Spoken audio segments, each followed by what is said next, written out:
Anything involving a Soviet team in any sport in the 60s and 70s had a dimension about it which is hard to explain now. They were, for the people in the West, they were like the boogeymen. Somebody put a picture of the team on the mantelpiece to keep the kids away from the fire. And that's what put any game against Russia, or the Soviet Union as they were then, put them apart. It was different to anything else. The European Championship game between the Republic of Ireland and the Soviet Union. And it's good to see the crowds back again to create the sort of atmosphere that inspires a team.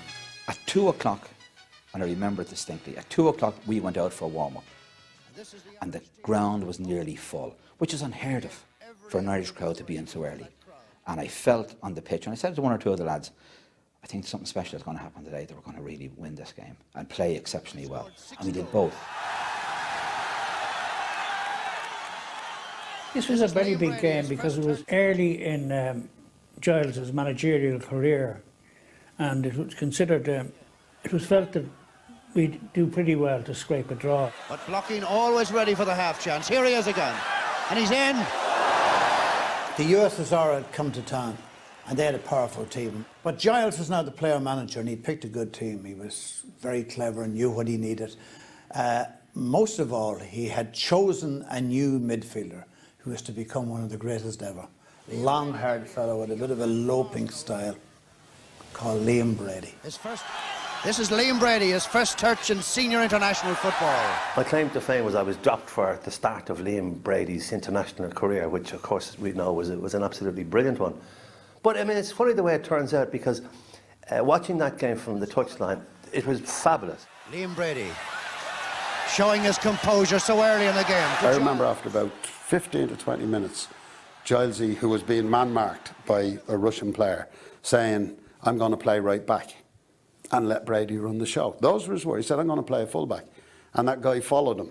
And he just gave centre stage to Liam Brady, debut, in a huge game. He was magnificent that day. It was the best debut I've ever seen anywhere. Givens. Brady. Good effort by young Brady. Now, if you were talking to Ray Tracy, no better man than Ray, if he doesn't have his banjo with him, to tell you that he made every one of those Don Givens goals.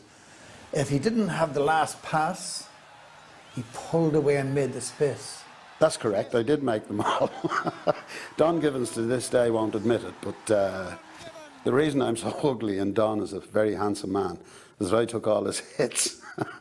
He claims he did all my running, but no, Don was brilliant that day. Giles. Kinnear.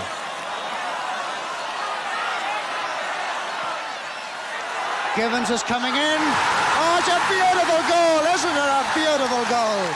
I remember the very first one, which came from the right, and the reason I remember it reminds me back to what we were talking about, Iribar, because the keeper was actually looking at me when he came for the cross. And this will perhaps be a long one from Steve Highway.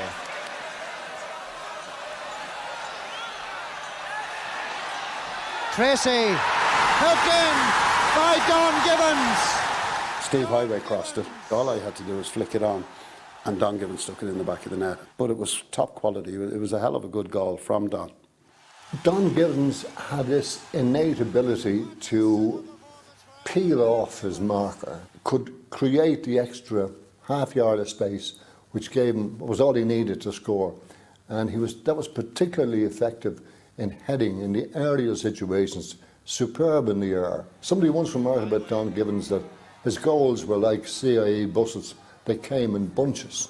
He got 3, as you know, against the Soviet Union. Giles has got Givens and Tracy to aim at.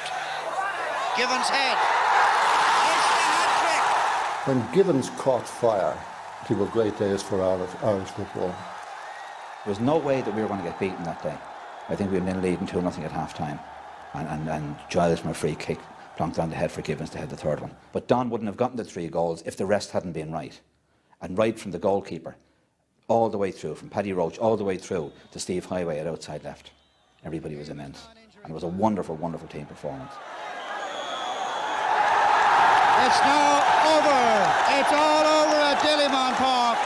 Arguably our greatest ever performance at international level.